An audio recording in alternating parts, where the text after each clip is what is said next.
సభను స్తంభింపజేసి ఆడబిడ్డలను అడ్డం పెట్టుకొని అక్కల్ని అడ్డం పెట్టుకొని రాజకీయం చేస్తారు అధ్యక్ష. ఇదా అధ్యక్ష నేను మాట్లాడాలంటే చాలా మాట్లాడగలను అధ్యక్ష.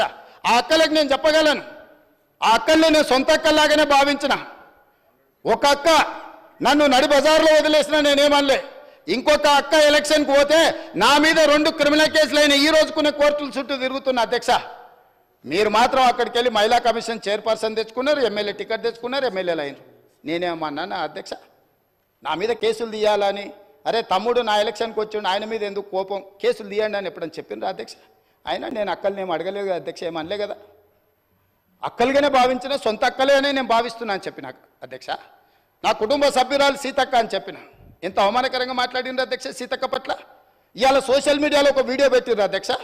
నేను అది చూపిస్తే సభ గౌరవం తగ్గుతుంది కాబట్టి చూపించట్లేదు. ఇవాళ సీతక్క అక్కడ నించుంటే వెనకాల నుంచి ఒక సభ్యుడు వచ్చి ఇంకొక సభ్యుడితో మాట్లాడుతుంటే ఇవాళ టీఆర్ఎస్ నాయకులు సోషల్ మీడియాలో పెట్టిన మీమ్స్ చూస్తే మీరే ఆ వేదిక మీద నుంచి వచ్చి చెప్పు తీసుకొని కొడతారు అధ్యక్ష. వాళ్ళను చేత్తో కూడా కొట్టారు. ఒక ఆదివాసి బిడ్డ, ఉద్యమాల నుంచి వచ్చిన బిడ్డ, పేదల కోసం కొట్లాడుతున్న సీతక్కను అవమానించే విధంగా ఇదేనా మీ నీతి, మీ జాతి? ఇందుకోసమేనా మీరు ఇవాళ ఇట్లాంటి రాజకీయాలకు పనితరా? ఆమె దళిత, ఆమె ఆదివాసి ఆడబిడ్డ కాబట్టి ఆమెను అవమానించవచ్చా?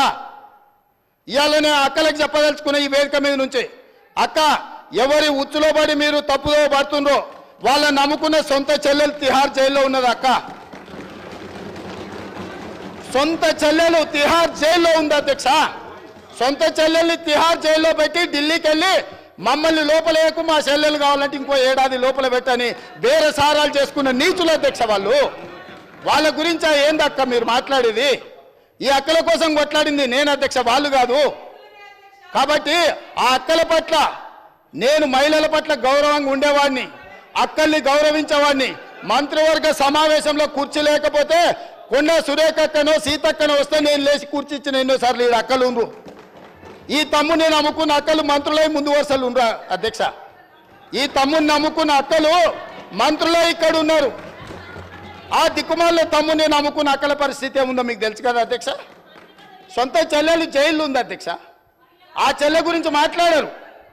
కానీ ఇవాళ రైతు రుణమాఫీని దెబ్బతీయడానికి, స్కిల్ యూనివర్సిటీ ఆలోచనను నిరుద్యోగ యువకులకు ఉపయోగపడకుండా అడ్డుకోవడానికి ఇవాళ మా మాదిగల సోదరుల ఆకాంక్ష నెరవేర్చడానికి ప్రయత్నం చేస్తే సభకు రారు అధ్యక్ష.